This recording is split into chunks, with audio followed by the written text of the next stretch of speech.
higaan. Napaisip siya. Kung ako andun natutulog pa, patay. Kaya nung gabi yun, inurong ko yung aking kama, palayo din sa bintana para may konting safety. At yung aking aking mga halaman, binaba ko para pag yung hangin ay hindi matatangay ng hangin. So, nakatulog naman ako mahimbing. Pag-gising ko, paano mo na nangyari? Nasaan yung bagyo na napakalakas? Alam niyo kung sino ang nag-save sa atin? Yung mga madre. Amen? Sierra Madre. Yan Sierra Madre Mountains. Ito kasi yung bumagyo. Pag tama yung Sierra Madre, atras sila. Tapon sila. At hindi lang yun, mga madre na... At kayo lahat na nagdadasal. Di ba? Nagdasal tayo para maging safe yung ating kapaligiran. Pinipitik nga nun na mga 8.4 million ang madi-displace kung tatamaan ng Metro Manila. 8.4 kasama kaya ako doon. Kaya pero tayo ay napagsanggalan ng Sierra Madre Mountain. Kaya paggamat yung Sierra Madre natin ay medyo kalbo na, di ba? Kaya yung mga puno, kawasan. Pero naging hanggalang yun para sa ating para maging tayo ay maging safe at ligtas sa ating pamumuhay. Pero napansin natin siguro sa ibang video sinasabi dito, yung templo sinasabi, no? Napakaganda ng templo. No? Parang naisip ko yung ating Manila Cathedral. Napunta na kayo sa Manila Cathedral.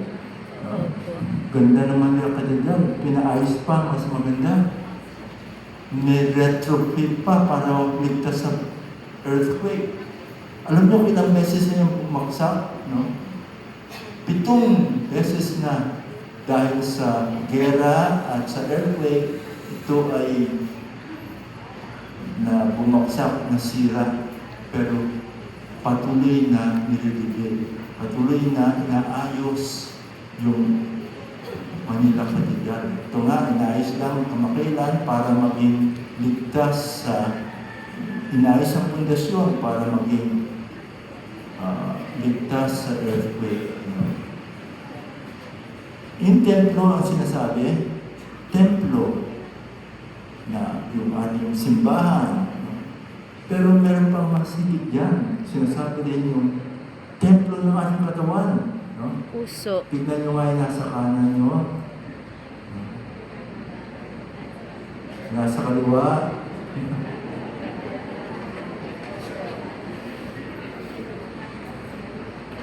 Sabihin nyo nga sa inyong nasa kanan, nasa kaliwa. Handa ka na ba? Handa ka na ba? Handa ka na ba? Para sa pagdating ng Panginoon. Amen? Amen. Kaya dapat maghanda tayo. Sabagat dumarating ang Panginoon sa atin. Tayo, templo ng Espiritu Santo. Ano paghahanda dapat natin gawin? Ano, siyempre, pagsunod sa mga ating 10 utos ng Diyos. Paghahanda ito. Ano pa? Yung pagpapatawad sa ating kapwa. Kailangan tayo. Para mas maluwag tayong tanggapin ang Panginoon. Patawad sa atin. Patawarin ang ating kapwa at magpatawad din sa ating kapwa. Ito maaari natin gawin para tayo mag-handa sa pagdating ng panahon. Susundan linggo ay Kristong Hari na. Patapusan ng liturgical na kalendaryo. Kristong Hari. Kaya dapat tayo maghanda pa Kung napapansin nyo, karaniwan, pagka-Kristo ng hari, tayo nagproposisyon. Natanong niyo ba kung bakit tayo nagproposisyon? Tayo ay nagproposisyon sapagkat gusto natin sa ating pamumuhay, maramdaman na ang Diyos ay kasama-sama natin, kapiling natin palagi sa ating buhay. Amen? Amen. Na ang kanyang biyaya ay palagi niyang binibigay sa atin. Kailangan lamang natin tanggapin ang kanyang biyaya. Binibigay niya ang kanyang sarili sa atin dito sa banal na misa. Amen? Amen. Tanggapin natin siya na mayroong malinis na puso. Dito sa ating banal na misa,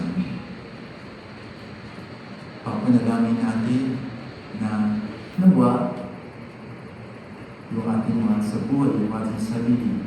Tayong lahat ay naprotektahan ng ating mga na Diyos. Na tayo ay tatakan ng kanyang dugo.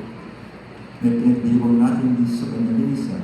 Pangalawa, kaya ginawa natin sa bagong mag-misa, papanalangin din natin na tayo protektahan ng mga nabihin. Kaya tayo nagdarasal sa iyo. Hindi lang para sa ating sarili, kundi para sa ating bayan. Lalo na ngayon, naharap ang ating bayan sa ano? Corruption. Sa bigat na pagiging mapatutuhanan at makatarungan. Diba? Maraming mga katiwalian nangyayari. Kailangan tayong pag-isan natin ang ating bansa. Para sa ganon, maging maayos, makatotohanan, makatarungan. Lalo na sa mga taong na maliliit, maliliit tao. Kaya tayo meron panalangin mamaya, dadasalin natin, pagtapos ng ating homily, pagdadasal natin ang ating bansa. At pangatlo, kailangan din tayo magbigay ng maghandog sa ating kapwa, lalo na sa mga kakailangan. Isa ba, di ba ito ang gawain ng Divine Mercy? Amen. Na hindi lang ating sarili nakikita, kundi nakikita ko rin yung pangangailangan na aking kapwa. At binibigyan ng hindi lang ako nakakatanggap ng biyaya ng Diyos. Babahagi ko rin yung biyaya ko ibang tao. Lalo na sa mga kailangan.